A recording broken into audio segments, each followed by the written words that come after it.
and welcome to healthyhouseplants.com, where we teach you all about gardening in the great indoors. Today's video is sponsored by our Amazon affiliate link, which you'll see in the comments section below. So today I'm going to talk about a little problem that occurs with repotting houseplants, and it causes a lot of problems later on. And that is, as you can see, this plant, I'm going to show you, this plant is planted pretty low in the pot. It's actually, if I were to measure it, I would say at least 1.5 inches below the rim of the pot. And that is not a good thing. What you want is you want the plant to be, I'm going to grab a plant here, potted within about, you want to have about a half, about at least 1/8 of an inch, but ideally 1/4 of an inch.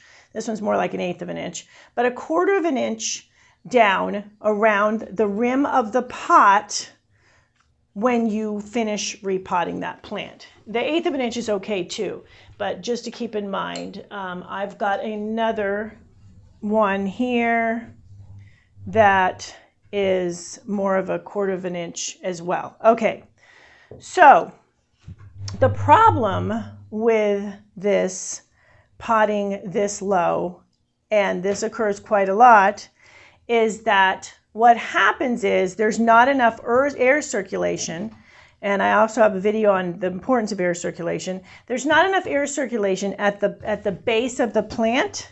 So the base down here is not getting any air circulation. What happens is there's several things that can happen. You can get root rot because there's not enough air circulation down there. Everything stays really moist, especially when you water. This is a succulent, so this one definitely needs to be potted soon so that we don't have any problems. But however, this plant I water very infrequently because it is a succulent. So in that way, it's a little better off, but it still needs to be repotted. But I was keeping it this way so I could do this video to show you.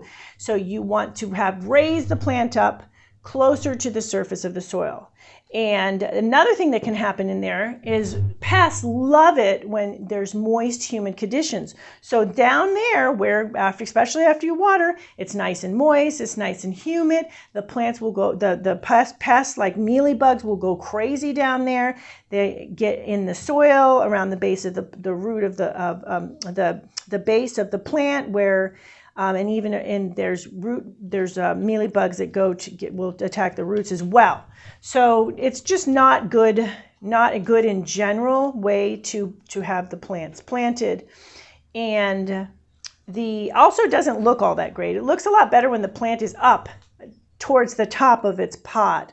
So if you have any plants like this, raise them, repot them, raise them up in more soil. It's a good chance. It's a good reason to. It's always good to repot. A lot of times, it's good to repot plants anyway, especially if they haven't been repotted in a while. So this gives you a good reason to do so. We're coming into spring in the Western Hemisphere, so in another 2 or 3 weeks, it's good, depending on where you live, to consider repotting. But if you have a plant that's having a lot of problems, that it could be being potted too low is its problem. So I would do it sooner than later. I know one of the main reasons this happens is you run out of potting soil, and then you think, okay, well, I'm just going to do this because I want to finish this and I want to, it'll be okay. Well, as mentioned, it isn't okay, and putting more soil in later doesn't work because then the plant is planted too deeply, and that can also cause root rot. You don't want to cover up the stem in here with the soil. So what you want to do is, if that is the case, go to a smaller size pot and with the plant elevated where it belongs, with that 1/8 to 1/4 rim around the top. You want to get closer to 1/4 because when you do have 1/8 of a rim around the top, what does happen is when you water, the soil tends to wash out, and it's harder to water the plant. So 1/4 is ideal. So I will be repotting this to that 1/4 level very soon. And so keep that in mind if you're having problems, especially if you tend to have problems with root rot with your plants. This could be the culprit. This could start the whole procedure. There's fungal spores everywhere. So one little fungal spore down there having a great time when it's nice and humid and nice and wet is what can get the whole root rot party started. So So that's another way to avoid root rot. Thank you for stopping by today. Please leave any comments about any indoor gardening tutorials you'd like to see. And remember to like, comment, subscribe, and share this video.